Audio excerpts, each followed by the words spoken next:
हम्म।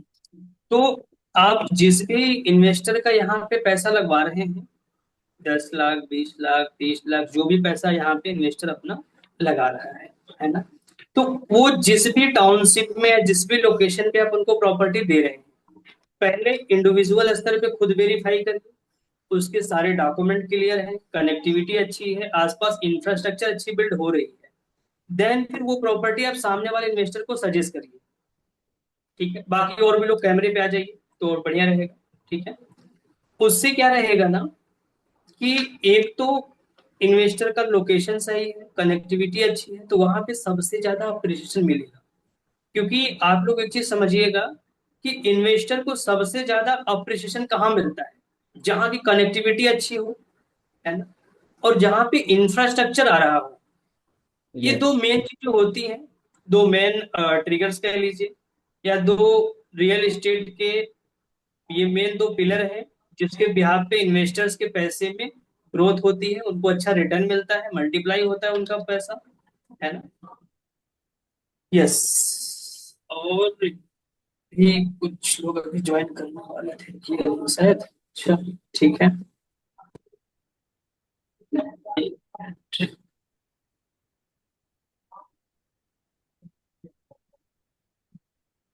ठीक है, ये चीज हो गया इंडिविजुअल स्तर पे वेरीफाई करने का सीन, है ना।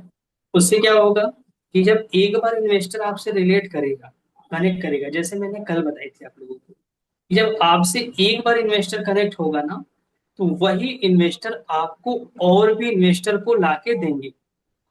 क्योंकि जब किसी एक पर्सन का फायदा कराएंगे, या फिर नॉर्मल वे में भी अगर समझेंगे ना, कि किसी भी प्रोफेशन में, जैसे कहीं भी आप कोई भी प्रोडक्ट खरीदने जा रहे हैं, ठीक है, वहां पे अगर कोई ऑफर चल रहा है या कोई बढ़िया चीज है जो उनको सही रेट में मिल जा रही है, वैल्यूबल चीज है, तो आपको भी पता है कि अगर आप वो चीज परचेज करते हैं तो चार लोगों को और बताते हैं, ये चीज हमने परचेज करी, भी बढ़िया ऑप्शन में मिल रहा है, इसको ले सकते हो, कहते हैं।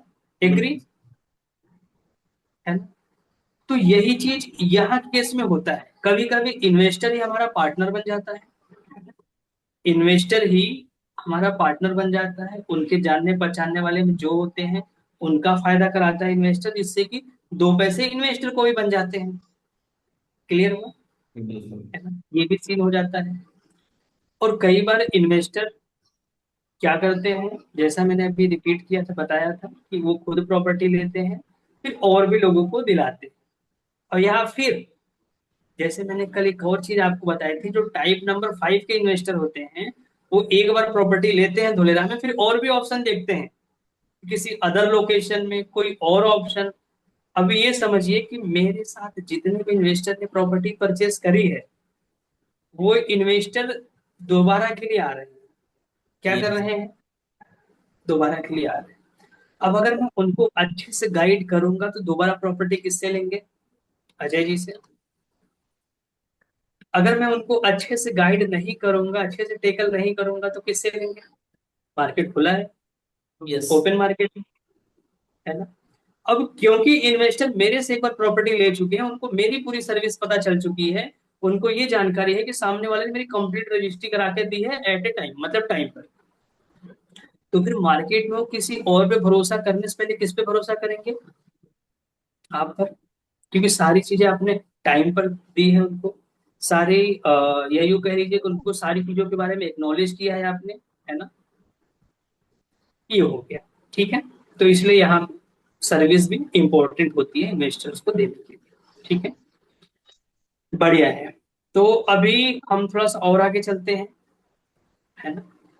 जैसा कि अभी हमारा ये कॉल को लेकर चीजें क्लियर हो गई, है ना, कि एक इन्वेस्टर से जब हम बात करते हैं तो उनको किस तरीके से हमें चीजें गाइड करनी है। अब तो आप लोग गाइड कर लेंगे, कोई दिक्कत किसी को नहीं। कोई दिक्कत अच्छा, नहीं। कैसे गाइड करना है, ये भी हमने कुछ चीजें गाइड कर दी हैं आपको, कुछ पॉइंट्स बता दिए हैं आपको। नेक्स्ट जो सेशन है हमारा हुआ है, उसमें आप एक बार देख लीजिएगा अच्छे से, तो उसमें और अच्छे से क्लियरिटी मिल जाएगी। ठीक है, बाकी और कुछ अभी किसी का कुछ सवाल हो तो पूछ लीजिए, नहीं तो फिर मैं थोड़ा बहुत आगे चलूँ फिर। आज की और कल के टॉपिक से कोई सवाल है किसी का? ओके, समझ आ रहा है। अनवर सर, कोई सवाल? नमस्कार सर। नमस्कार सर। अनवर सर ट्रेवलिंग में। जी जी जी। यस। बढ़िया। चलिए। तो अभी मैं थोड़ा सा और डीप नॉलेज देने के लिए आपको लोगों को आगे बढ़ता हूँ, ठीक है? अभी जैसे आप लोगों को इन्फॉर्मेशन है कि अभी धोलेरा में जो जमीनों की रेटें हैं, तो अब एसआईआर के अंदर कोई भी इन्वेस्टर आ रहा है तो एक 1 CR का भी बजट लेके आ रहा है ना, तो उसको भी सोचना पड़ रहा है क्या दूं क्या ना दूं, क्योंकि 1 CR के भी ऑप्शन लगभग लगभग खत्म है। ठीक है। आज से 2 महीने पहले, 3 महीने पहले का क्या सीन था, या 4 महीने पहले का क्या सीन था, कि लोगों को या इन्वेस्टर्स को 60-70 लाख में भी मिल जाती थी ऑप्शन, 80 तक भी बढ़िया ऑप्शन मिल जाते थे, है ना? बट अभी सीन क्या हो गया है, क्योंकि जमीनों का जो अप्रिसिएशन हुआ है, जो रेट बढ़े हैं यहाँ पे, ये जो बड़े बड़े ट्रिगर्स आए हैं यहाँ पे, जो अभी और नई नई इंफ्रास्ट्रक्चर एड ऑन हुई है, जैसे आज एक और इंफ्रास्ट्रक्चर एड ऑन हुई है, किसी ने न्यूज देखी? मैं उसको दिखाता हूँ आप लोगों को। ये- अच्छा, देखा नहीं देखा।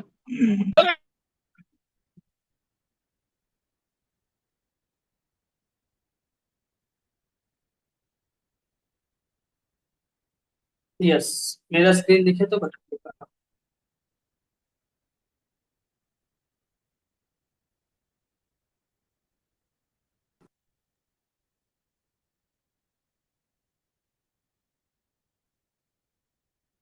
यस। ये दिख रहा है आप लोगों को? यस। यस। ये अभी पास हुआ है, इसका आप कुछ चीजें नोट कर सकते हैं। ये इस लोकेशन से होके यहाँ से इस तरीके से पूरा ये रेल कॉरिडोर बनेगा। ठीक है। देख रहे हैं आप लोग? हम्म। ये रेलवे का प्रोजेक्ट है ना? यहाँ से आपका सीधे, ये देख रहे हैं अदिलाई लिखा हुआ है, अदिलाई जानते हैं आप लोग? Yes sir. अदिलाई नेशनल। होते हुए, धोलेरा से होते हुए सीधे ये यहाँ से कनेक्ट करेगा यहाँ पे ओ माय। उमरगम, है ना? अब इससे क्या हो जाएगा, ट्रांसपोर्टेशन और भी इजी हो जाएगा। ठीक है। ये ट्रांसपोर्टेशन नारायण। कह लीजिए या आवागमन कह लीजिए, है ना? लगभग एक 1630 किलोमीटर का लेंथ रहेगा पूरा इसका, ये पूरा रहेगा, है ना? जिसमें 40 से भी ज्यादा स्टेशन बनाए जाएंगे, और ये इसकी स्पीड लिमिट क्या रहेगी, 160 किमी 60। Per hour. ठीक है। ये प्रोजेक्ट कितने का है? लगभग आपका 72,000 करोड़। 72,000 करोड़ रुपए से ऊपर का है, समझिएगा। यस। 72,000 करोड़ से ज्यादा का ये प्रोजेक्ट है ना? तो ये क्या है, बहुत बड़ा ट्रिगर है, जिसमें इसमें देखा आपने, यहाँ पे लिखा हुआ है पूरा, किस किस चीज के लिए गेम चेंजर ये बनेगा।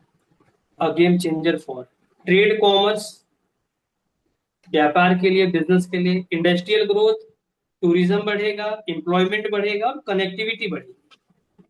ठीक है। सबसे जो मेन चीज है वो कनेक्टिविटी की है, कि यहाँ की कनेक्टिविटी आपकी अच्छी बढ़ जाएगी।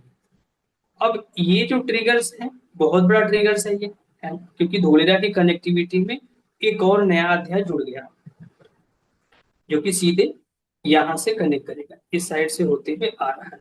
ठीक है।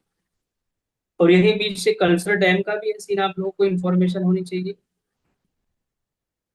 यस। अ, यहाँ से सीधे इस साइड से बहुत। होती है, जामनगर को कनेक्ट करेगा, है ना? बहुत उसपे यस। भी रेल कॉरिडोर रहेगा। ठीक है। रेल कॉरिडोर 16 लेन का हाईवे रहेगा, है ना? तो इससे क्या है कि यहाँ की जो ये कनेक्टिविटी दी जा रही है धोलेरा के लिए, है ना?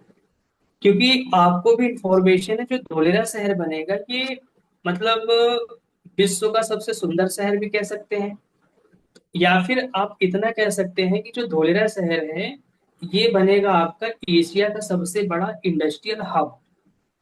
ठीक है। जहां पे वर्ल्ड क्लास की पूरी कनेक्टिविटी रहेगी, 360 डिग्री की कनेक्टिविटी रहेगी।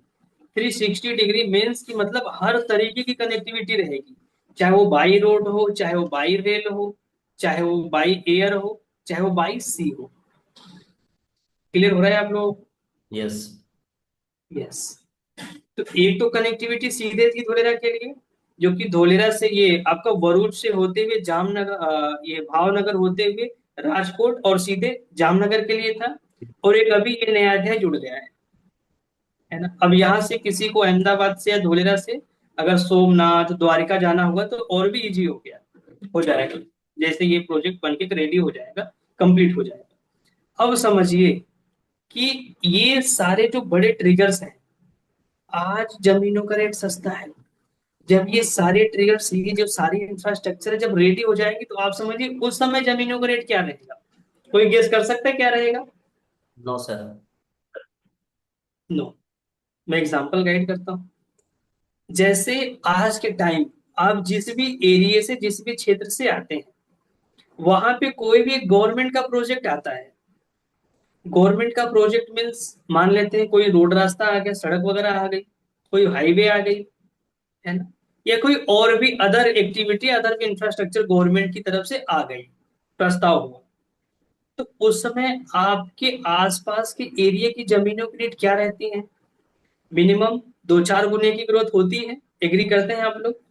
Yes sir. बिना में, है ना, कम से कम इतने का ग्रोथ तो होता ही है। तो अब आप समझिए कि जब धोलेरा में इतने सारे ट्रिगर्स आ रहे हैं तो यहाँ पे जमीनों का रेट क्या होगा? अभी हम उस समय की बात कर रहे हैं जहां धोलेरा में ओनली फर्स्ट फेज का काम कंप्लीट हुआ है, एक्सप्रेसवे रेडी हुआ है, एयरपोर्ट अभी रेडी होने को है। उस समय की बात कर रहे हैं जब यहाँ पे semi high speed rail corridor 2030-31 तक लगभग रेडी हो चुका रहेगा। यहाँ पे और भी मैक्सिमम इंडस्ट्रीज आ चुकी रहेंगी। यहाँ पे स्कूल, आपके 200 बेड के मल्टी स्पेशलिस्ट हॉस्पिटल, टाटा का कंप्लीटली काम, ये जो आपका सेमी कंडक्टर्स के चिप प्लांट वगैरह हैं, एयरपोर्ट कंप्लीटली ऑपरेशनल। और भी जब मैक्सिमम काम 2030 तक हो चुके रहेंगे, उस समय जमीनों की रेट यहाँ पे जो रहेगी ना, आप ये मान के चलिए, जो हम कहते हैं ना किसी का बजट 10 लाख है तो उसको आराम से 60-70 लाख रुपए का ऑपरेशन मिल जाएगा। तो कम से कम यहाँ का उस समय पर स्क्वायर यार्ड का जो रेट रहेगा ना, तो 70,000 80,000 तक चला जाएगा। समझ पा रहे हैं आप? क्योंकि ये चीज अभी आप अपने शहर में देखेंगे, आपका शहर उतना वेल डेवलप्ड नहीं है, उतनी इंफ्रास्ट्रक्चर, उतनी आपके यहाँ कनेक्टिविटी नहीं है।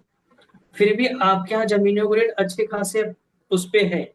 अब जैसे नोएडा को देख लीजिए, गुड़गांव को देख लीजिए, है ना। गुड़गांव जो हो गया सबसे एडवांस सिटी में आता है अभी, गुड़गांव। लेकिन अभी उसमें ऐसी स्थिति है कि कल को वहां पे थोड़ी भी बारिश होती है तो बाढ़ जैसी हालत बन जाती है। बट ये धोलेरा में कभी नहीं होगा।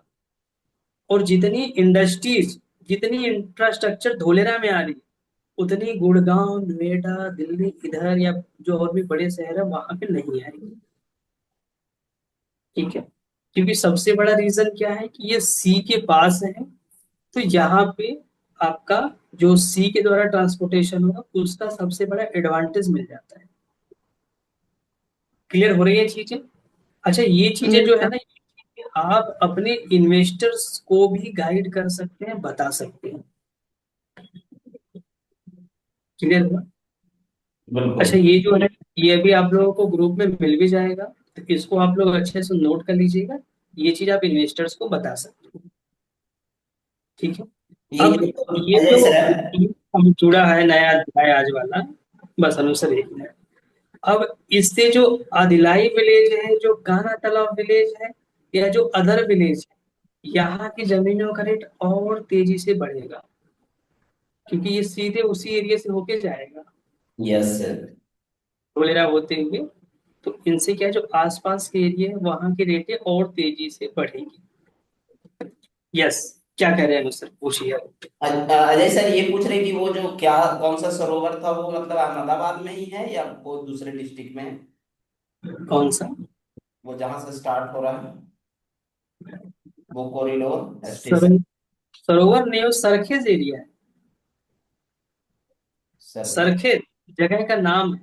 वहां से आपका ये जो semi high speed rail corridor है, वो वहां से स्टार्ट होगा, सीधे धोलेरा को कनेक्ट करेगा। धोलेरा के अदिलाई जंक्शन तक जाएगा वो।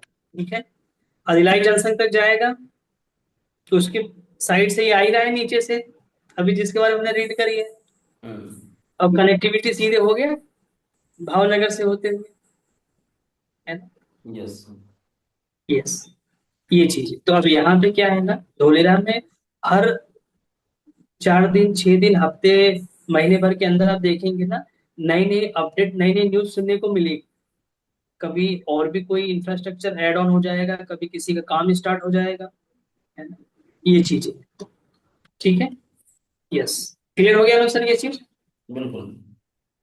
यस, इसको लेकर किसी का कोई सवाल तो नहीं है। यस, ठीक है। अच्छा, ये जो रहेगा ये ऊपर साइड से भी होके जाएगा, ध्यान रखिएगा, है ना। ये सीधे धोलेरा से ऊपर होते हुए सीधे, या तो ये सेमी हाई स्पीड वाले में कनेक्ट करेंगे, है ना, और या फिर वहीं से अलग से रूट ले जाके सीधे फिर वो साइड से उतार के आपका, ये मुझे लग रहा है खंभात की तरफ से होते हुए सीधे आपका भरूच वाले एरिया से होते हुए सीधे वो नीचे साइड चले जाएंगे, सूरत वगैरह क्रॉस करके।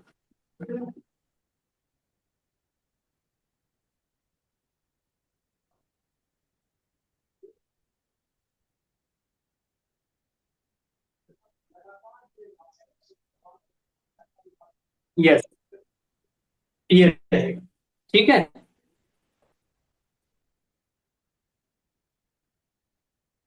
और किसी का कुछ सवाल तो नहीं है। नहीं। तो फिर मैं ही कुछ पूछ लूं आप लोगों से, सवाल तो आप लोगों के नहीं है। यस। अनुसार रिकॉर्डिंग कुछ तो। बंद यस। कर दे। यस।